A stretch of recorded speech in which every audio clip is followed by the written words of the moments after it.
Loss leader. Strategy: why supermarkets sell milk so cheap. Imagine this. You walk into your local supermarket for just one thing: milk. It's late, you're tired, you're only planning to grab a gallon and head home. But by the time you reach the checkout, your cart has cereal, cookies, maybe some frozen pizza, and that chocolate bar that wasn't on your list. Again, you only came in for milk, and that's exactly what they wanted, because milk is the bait, and you just got hooked. Welcome to the mysterious world of the loss leader strategy, a technique that looks like a bad business decision on the surface. But beneath it lies one of the most brilliant retail tricks ever invented, and it all begins with milk. 1. The curious case of cheap milk. Across supermarkets in the US and around the world, milk is one of the few staples consistently sold at ridiculously low prices, sometimes even below cost. Yes, below cost. How is it that the very item requiring transportation, refrigeration, and constant stock rotation ends up cheaper than a bottle of soda?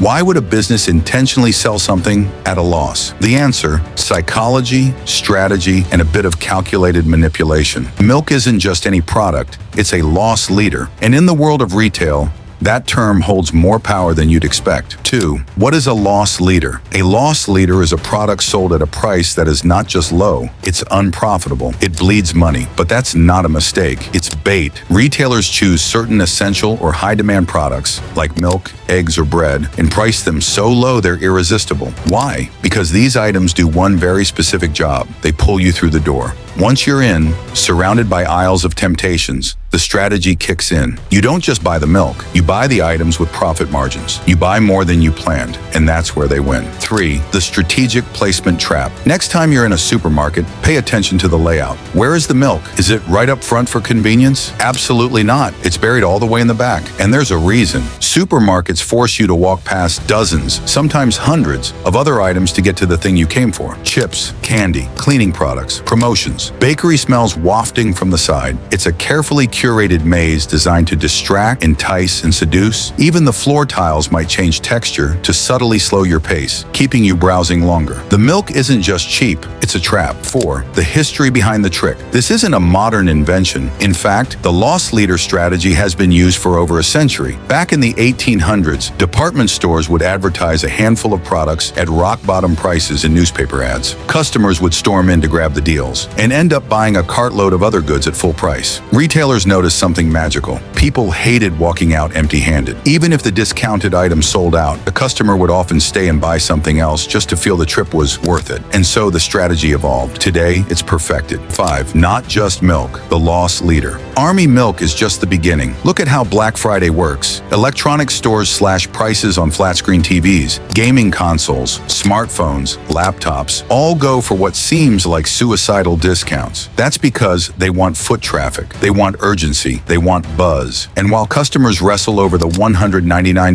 TV, the stores are selling HDMI cables, warranties, accessories, and memberships at huge markups. Online retailers do it too. Ever seen free razors with a subscription model? Printers sold at a loss, but the ink cartridges cost more than a bottle of champagne? That's the loss leader on steroids. Chapter 6. The hidden game of margins. Supermarkets don't make money where you think they do. On average, grocery stores operate on razor-thin margins, around 1% to 3%. But not every product is equal. Fresh produce, snacks, beverages, pre-made meals, these are gold mines. A bag of chips might have a 40% margin. That bottle of soda, up to 60%. So if a customer comes in to buy $3 worth of milk at a loss, but also grabs $10 worth of snacks with a high margin, the supermarket walks away happy. You saved $1 on milk, but unknowingly paid an extra $5 somewhere else. They didn't lose money, they just reallocated your wallet. Behavioral economics at play. Here's where it gets deep. When people see a product like milk priced lower than expected, they subconsciously assume the entire store is cheaper. It's called price anchoring. One low price shifts your perception of the whole environment, and once you believe a store is affordable, you're more likely to spend freely. Even worse, studies show that the act of saving on one item triggers a mental reward system, releasing dopamine. In that moment, shopping feels good. You're no longer calculating, you're browsing. Exactly what they want. Loyalty and routine. Why do you always go back to the same store? Because they always have cheap milk? That's by design. Loss leaders build loyalty. Supermarkets know that once they become your go-to for essentials, they own a slice of your weekly routine. And routine breeds profits. You don't compare prices every week. You trust the brand. So even if other items creep up in cost over time, you won't notice. You'll keep showing up for the milk. And while you're there, they'll keep feasting on your attention and your wallet. When the strategy backfires, not every loss leader plan works. Sometimes consumers outsmart the system. They come in, buy the cheap item, and leave. Retailers call this cherry picking, and they hate it. But most people don't do this consistently. Why? Because it's inconvenient. It breaks the rhythm. People value time and ease. The majority would rather grab everything in one place, even if it costs a bit more. But when enough cherry pickers flood in, stores do retaliate.